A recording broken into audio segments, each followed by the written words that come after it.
Welcome to today's video, where we're going to be going over the dominant 7 chord, what it is, and how you can use it in your music. Let's get started. A dominant chord is the 5 chord in a key and wants to resolve back to the 1 chord.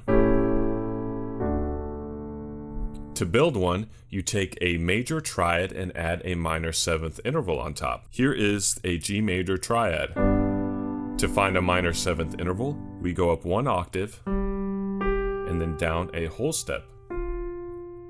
Add the note F to a G major triad, and we now have a G major 7 chord. Because it's the 5 chord in C major, a G7 wants to resolve back to C major. Now in a key, the 5 chord doesn't always have to be a dominant 7 chord. It can also be a major triad. It's generally up to the composer or songwriter whether they want to use a dominant 7 or major triad. A great example of using a triad instead of a dominant chord is from How to Train Your Dragon with Toothless and Hiccups theme. It uses a major triad and not a dominant chord.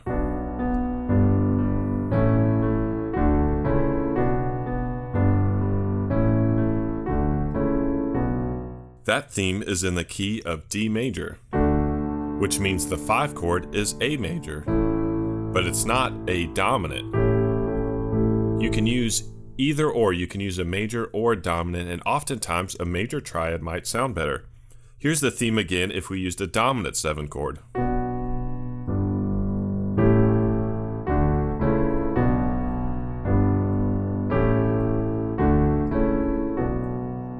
It sounds a lot different. For some reason, a major triad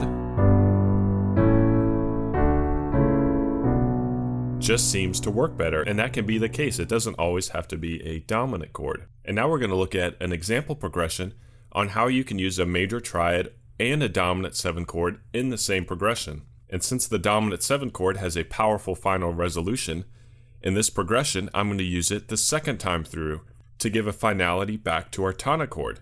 So the first time I'll use a major triad, and the second time I'll use a dominant 7 for the 5 chord.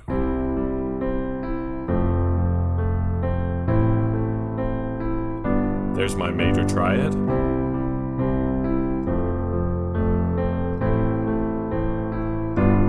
Dominant. Back to 1. So you can use both. It doesn't have to be either or. And if you're curious on where a dominant 7 chord comes from and how it gets its sound, we're going to look at another way to build the chord. And to do that, we're going to look at the chord A dominant 7. Now some theory here. A major triad comes from the major scale by using the 1st, 3rd, and 5th scale degrees. So here's the A major scale. Our major triad comes from the 1, the 3, and the 5. Well, the dominant comes from what's called the Mixolydian scale. And all the Mixolydian is a major scale with a lowered 7th scale degree. So here's the A major scale. 1, 2, 3, 4, 5, 6, 7, then back to our tonic.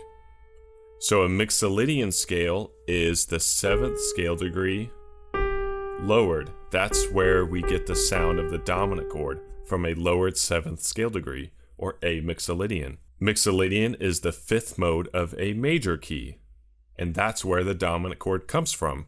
A dominant chord is the 1st, 3rd, 5th, and flat 7th scale degrees. That's A Mixolydian, which resolves back to D major.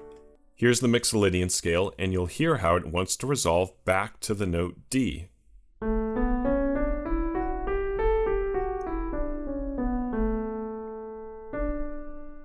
That's the power of just one note.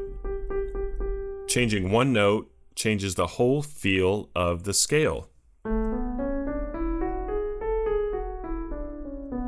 That was A major. It sounds fine. It sounds resolved.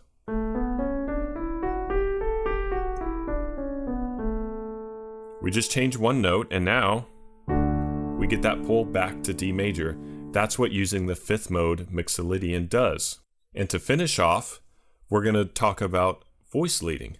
Now, Voice leading isn't the most important thing in the world, but this is just some tips if you're confused about where some notes need to go. Maybe this will help you out a little. Here's our dominant 7 chord again. We discussed how this note, G, is the flat 7. It wants to resolve down to the note F sharp. And you can hear already, just by doing that, it can sound resolved. So G wants to go down to F sharp. The other important note is the note C sharp. The third of our chord, A dominant 7. That's C sharp, wants to resolve upwards to D. That's because it's what's called a leading tone. Generally, leading tones want to resolve upwards. And leading tones are the 7th scale degree. That was our D major scale. Here is C sharp, the 7th. And when you play those two together, here's our dominant. We're playing C sharp and G. You can hear that sound. That's what's called a tritone.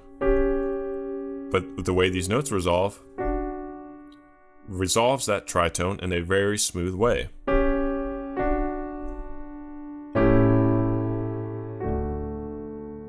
And that's the power of the dominant 7 chord. And that's all we have for today. I hope this video helps you in your songwriting process. Thank you for watching.